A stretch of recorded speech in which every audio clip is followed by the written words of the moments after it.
On Sunday, November 5th of this year, I will be at DebateCon 4. I actually have 2 debates scheduled, one with Destiny, one with somebody called CSP Cypher. Links to get you tickets are in the description of this video. Come out, see me, meet me, have a great time. Welcome everyone. My name is Sean, and today, surprisingly, I'm going to talk about a policy that was implemented in Portland that finally, maybe even for the first time ever, has them headed in the right direction rather than headed in the wrong direction. Yes, that is right. The open-air drug market that is the city of Portland is finally coming to a close, and we need to discuss all of this. But before we do, thank you to everybody who signed up over at actualjusticewarrior.com/join. Give me the money. Give me the money. Okay. And thank you to my podcast listeners, Spotify, Apple, and Google's podcasting platform. The Portland City Council met today and passed a resolution to ban public drug use. It comes in the wake of Measure 110, which decriminalized drug possession in the city. Now, a lot of people are going to hear that and they're going to think 1 step forward and 2 steps back. However, I actually think it's more important to go after the open-air drug usage rather than to criminalize simple possession of drugs, and I will explain that throughout the course of the segment. However, I will say Portland took a step in the right direction unambiguously by deciding that they don't want to be an open-air drug market, and I will explain to you why this policy in particular is an absolute disaster, but let's go a little bit in and hear what's going on before I give my final judgments. Well, we actually just heard about a half hour ago that the ban actually passed, voted unanimously by City Council. But before the vote took place, everyone had the opportunity to express their opinions on the ban to City Council. Business leaders, community members, and majority of those who spoke said that they want the ban to happen as soon as possible so that Portland could get back to what they say it used to be. So the Portland City Council actually passed this unanimously. Again, I'm struggling to believe that this is real. And this is because they had a lot of public comments from citizens, from business owners, from people who are actually impacted by this open-air drug usage, and they all overwhelmingly, or at least the overwhelming majority of those commenting, said that they wanted Portland to get back to what it used to be. And that's the thing. Portland was always a left-wing city. It was always a liberal city. It was always a progressive city. But the fact of the matter is, it wasn't always a completely don't visit this area kind of city. Sure, it was loaded with hipsters and frozen yogurt shops and high-end donut shops or whatever they got over there. But this has been a new level ever since they started to let people become openly addicted to drugs, praise the people for being addicted to drugs, shoveled money into their hands, and allowed them to use and abuse people all across their streets. Just by virtue of illustrating how important this issue is, the last time I saw somebody consuming what I believe to be fentanyl publicly on our streets was less than 5 minutes ago, 3 blocks from City Hall. So here we have Mayor Ted Wheeler, who of course is one of the worst mayors in the entire country. He was incredibly pro-Antifa during the Black Lives Matter riots, even though they rioted in Portland for 100 straight days. And by the way, they did more riots than that. They just took a couple of days off here and there, and he pretended like this was a non-problem, like this wasn't happening, like this was no big deal. And by the way, his dereliction of duty was more significant because in Portland's crazy construction, not only when you are elected mayor do you take the office of the mayor, but you're actually the police commissioner. You don't appoint somebody to that position. You personally are in charge of the police. Insane way of setting up their system, but it is what it is. However, ever since they tried to primary him with a more insane Antifa radical, he's made little baby steps in the correct direction, so we have to give credit where credit is due. He co-signed the destruction of Portland for sure, but maybe, like a phoenix rising from the ashes, he seeks to restore the city because he's seeing the economic data, he's seeing people flee the city, he's seeing businesses close, and this is a disaster that is getting completely out of hand. While there's already an ordinance to ban drinking alcohol in public, working with state legislature, the new ordinance would add controlled substances in an effort to take on open drug use and public safety. You know, I'm trying to sell you guys this as an optimistic story, as a positive story, as a little bit of hope in the long string of bad news that I deliver to you guys on a regular basis. But the thing is, I hear something like that and then I think, maybe there is no hope for this country. Maybe there is no hope for these major metropolitan areas. Maybe instead of building the wall on the southern border, we should wall off these cities and let these people destroy themselves, because it is so asinine that they ban public consumption of alcohol in the city of Portland, but you can openly use heroin without any issue up until the point where they pass this ordinance. And of course, they want it to kick in immediately, but it requires additional authorization from the state of Oregon and or the courts to authorize this, which is just absurd and asinine in every possible way. I know they're taking a step in the right direction, but let us not cheer them too much considering how far they've let the decay and the rot set in the city of Portland, to the point where the legal substance alcohol can't be drank in public. However, you can use heroin, crack cocaine, whatever the hell you want right in front of City Hall, and nobody can do anything to you. The ordinance would go into effect as soon as it's authorized by the Oregon legislature or a court approves the ban. Today, City Council heard from local business leaders from across Portland, saying how open drug use has affected them. For instance, tourism. Jeff Miller of Travel Portland says in 2019, hotel occupancy was 85 to 90% in the summer.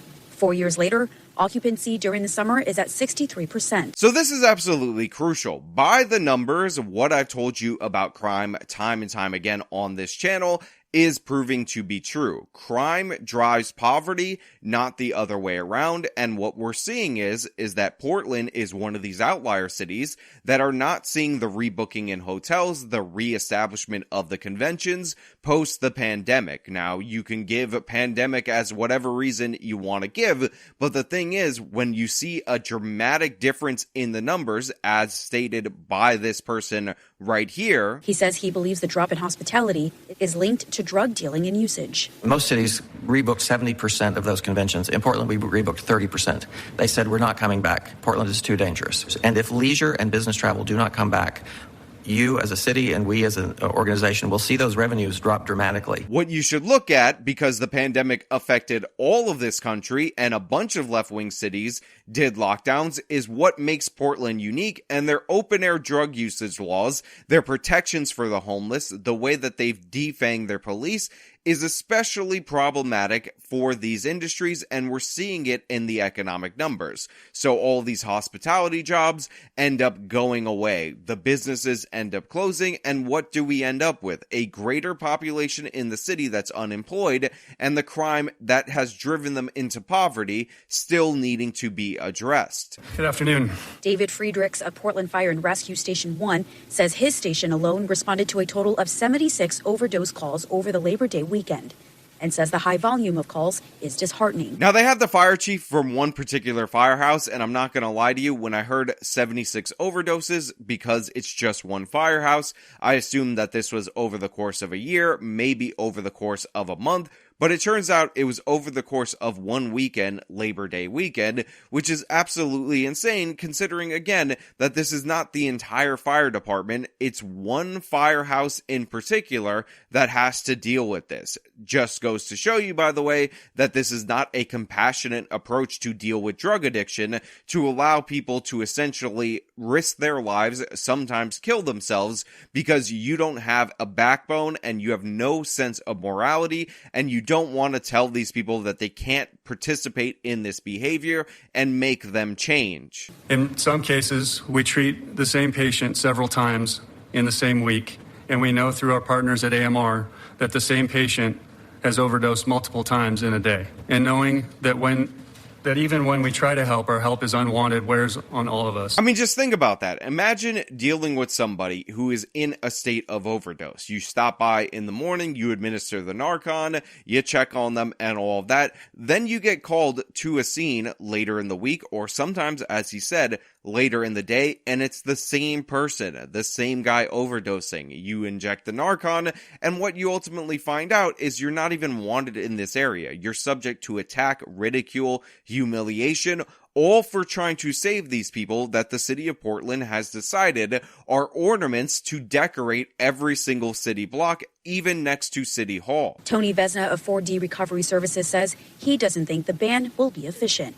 A public use ban may just kind of hide addicts. I was an addict. I was on the street before I had to hide. It may create a limited intervention that is only applied to people we can see downtown Portland smoking out in front of businesses using fatal and highly addictive drugs. Now, while there was near unanimous support, of course you have people who work in the homeless industrial complex trying to ensure that there is no change in policy, and he talks about how, they're just trying to get it out of public, away from the businesses, as if that isn't a good on its own. Now, additionally, if you'll notice, he called for more funding related to the homeless, more funding related to the drug addicts, and all of this stuff, which he specifically benefits from, so understand where he's coming from. Instead, Tony believes in a different approach. We need to bring back a sensible intervention that persuades people to go to treatment, and then we need to bring in additional resources to prevent people from getting addicted, provide treatment when they are, and then provide long-term recovery support. Now, according to this report, the county that Portland's in actually puts $255 million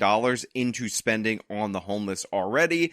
And again, depending on how you're counting them, they estimate there to be about 6,000 homeless, which according to Axios is actually up by 30% from 2022 to 2023. So the problem isn't getting better, despite the fact that they're putting all this money into the homeless. Now, I will say it's important to understand that on its own, what this guy was dismissing, which is getting these people away from using these drugs in front of businesses and major tourist areas, is a good in and of itself. May create a limited intervention that is only applied to people we can see downtown Portland smoking out in front of businesses using fatal and highly addictive drugs. You see, broken windows policing has gotten a bad rap from the left wing, and this is due in part to confusion about what it is and intentional, malicious mischaracterizing of what it is. Now, let's talk about why people might be confused. You see, this has been implemented famously in the city of New York and then attempted to be copied in other places.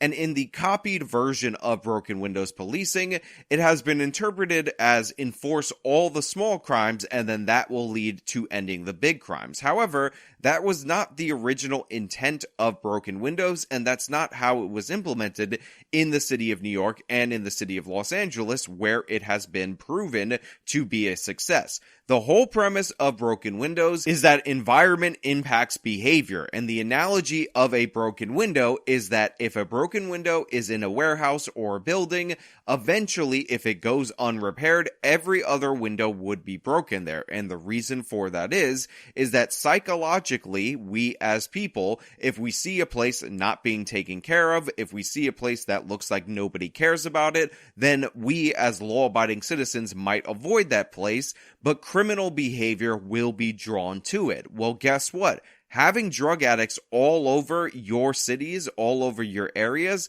makes people think that nobody cares about and nobody's taking care of these areas. Having tents put up gives the appearance of lawlessness in that area, and that has impacts on our behavior. You might be less likely to go into an area with a major homeless encampment where people are using drugs like crazy unless you absolutely have to. So therefore, you're not going to be shopping or staying in hotels that have these issues. Because of that, those hotels close, the decay increases, and that area becomes worse and worse and worse because you never took the time, energy, and effort to clean it up and make it look presentable so that people can feel safe and secure in that area. One of the biggest deterrents of a lot of crime in this country is drawing in people, traffic, attention, and all of that. And one of the best ways you can do that with an area is make the area look nice. It's almost like if you build it, they will come kind of scenario. If an area looks like crap,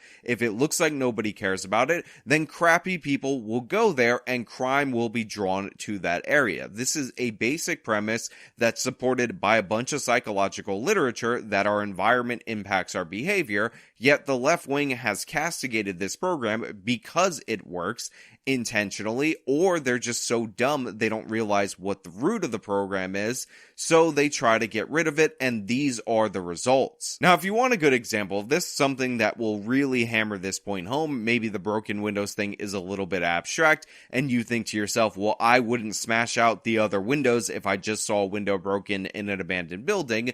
Think about it like this. If you go to a park and you take a bunch of trash and you dump that trash in a certain section of the park in a giant pile and nobody cleans it up, within a week or 2 weeks, you will see that trash pile is enormously bigger. It grew exponentially because what ends up happening is that people end up believing that that's where everyone is throwing their trash, so they assimilate to those circumstances. And you guys know this to be true. You have seen it for yourself. If you allow an area to look like a dump, people will end up treating it like a dump. So yeah, on its own, removing the open air drug usage in Portland is a net good, regardless of whether or not these people are driven into crack houses or whatever. Them just being off the street makes the street more presentable, draws in foot traffic, increases customer bases for businesses, can increase tourism, etc. And by the way, Portland is not even one of the most dangerous cities in the United States of America. However, because they allow all of this decay, it looks significantly more dangerous, and people respond to that appearance accordingly, and the economic damage can actually be more devastating than the crime, which, by the way, is on the rise in Portland, but is nowhere near as bad as other cities in this country that still manage to draw in tourists. Now, look, I really hope this ends up coming into fruition, and I really hope the people of Portland end up seeing the results of good policy being implemented in their city for a change, and that allows a change of course. We talk about on this channel the decline in city populations. I believe Portland is in the top 5 of declining in terms of percentage, and this is absolutely devastating, and no doubt about it, it is due in large part not only to the lockdown policies, but due to their criminal justice policies. They have recruiting problems, they have issues with law enforcement, they allowed that defund the police brand to take effect in their area, and has led to disastrous results. But let us see if they actually implement this, how things will change. Now I'm going to open up the floor to you guys. I want to know what you think. Let me know down in the comments below. If you like the video, show them by leaving a like, subscribe for more content, follow me on my social medias, support me via the support links in the description of this video. This has been me talking about Portland maybe reversing course. Till next time.